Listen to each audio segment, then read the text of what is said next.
Hanging out in here in Hastings on a very snowy Friday. Hope you guys did okay with the storm and everything, but I was not going to sit at home. I wanted to get out and see some friends of mine. I got to know this guy.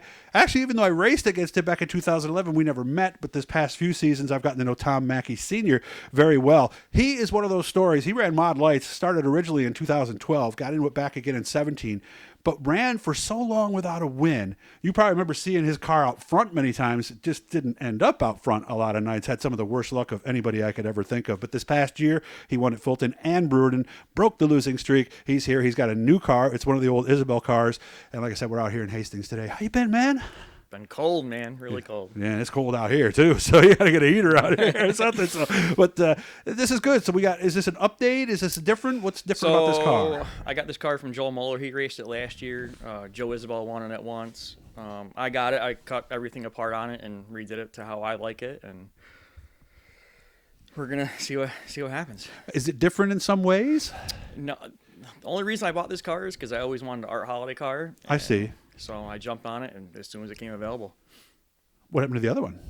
So the other one, I got a bug in my rear and said, let's try Sportsman again. And I actually went to Fulton with it, did 10 laps, and sold it that night. Really? Yeah. So only one race night? I didn't even race. It was a practice night. What didn't you like? I didn't like the rev box. I don't like the hitting the chip down the straightaway. I don't like it. And then on the way home from there, we bought a hobby stock, and I think we ran that at Outlaw Weekend, and then we sold that. Didn't like that either? Nope. Well, a lot of guys who have done Mod Lites have done the Sportsman move like you did. And they say the biggest thing is it's slower. It is slower, but it's hard because it's the power to weight ratio for me. I like to step on it, and I'm more of a throttle driver, and I don't feel that. For me with the Sportsman, I just don't feel like that's my type of. Well, you just felt like a passenger almost? Yeah. It's kind of like driving a Cadillac down the highway, I think. Okay. All right. No, don't take anything away from the Sportsman guys. I understand. It's hard, but okay, it's just more my cup of tea. And what was wrong with the hobby stock? Why didn't we like that? So I love driving the hobby stock. I got to choose my words wisely on this one. Yeah. I didn't like all the politics already, and they didn't even start the class. And I heard everything. there were some tech issues. I bought the car race ready. It was supposed to be ready to race. And I got to the track and basically had to take the engine apart, change everything, and so no.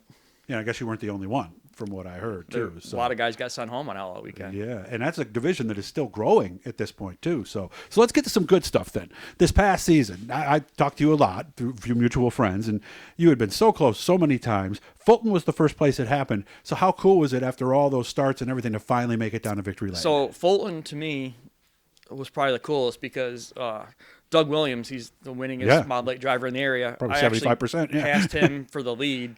Passed him for the lead. Passed him for the lead. Better. I was in third, and I jumped to the outside, and we were gone. Yeah. And you watched the video. He was struggling. He was trying to get to us, and he just couldn't do it, and it was awesome.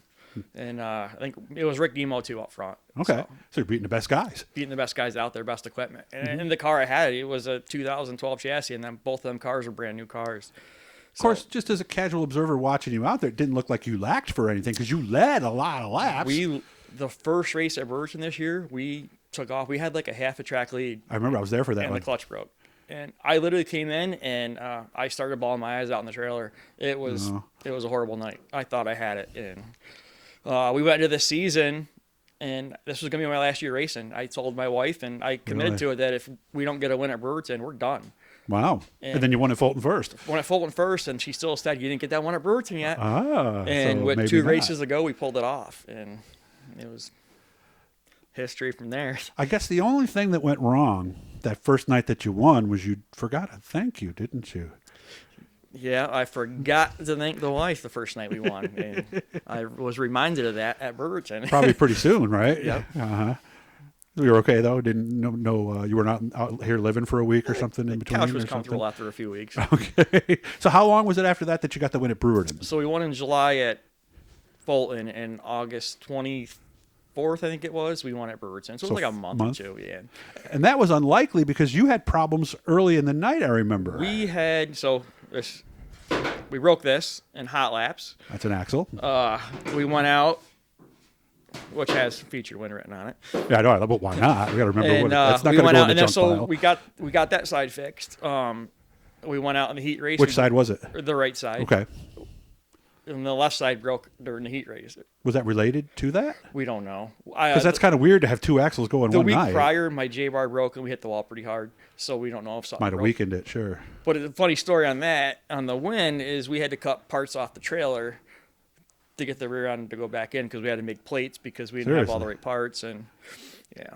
Mm-hmm. How about the race? Did you start up front? I can't remember. I started dead last. Yeah, it And brewed it. Oh, that's right, because you spun earlier or something. Yeah, that's spun, it. and I had to go back to last again. And yeah, so passed the field twice. Yeah. There's good wins, and then there's wins like that, right? It made it all worth it. You know? Yeah.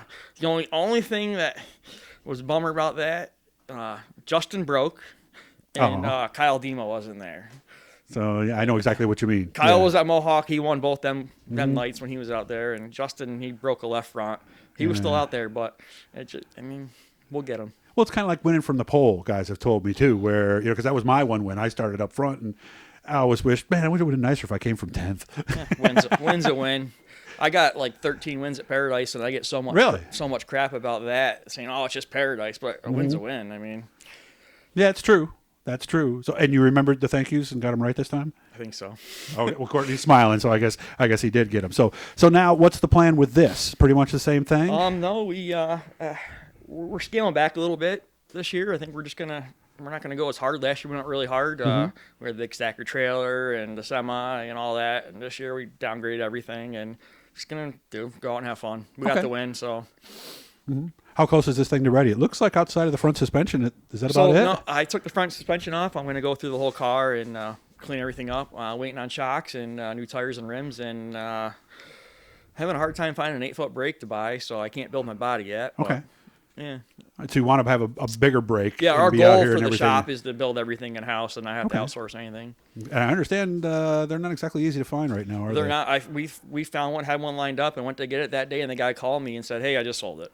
Mm-hmm. So yeah, I know people that are traveling multiple states, yeah, to get one. So okay, so obviously we'll see what happens this year, and we're hoping we get back to Victory Lane nice and early this year, right? Not have to wait till August like you did at Brewerton. So guys, hit the Blue E down there. We're going to do a second one here with Tom that is going to show. I'm going to wait a little bit before I air it, but I'm going to crawl around the car with my camera, and we're going to tell you exactly what a Mod Lite is, because it is really a unique race car, isn't it? Yeah.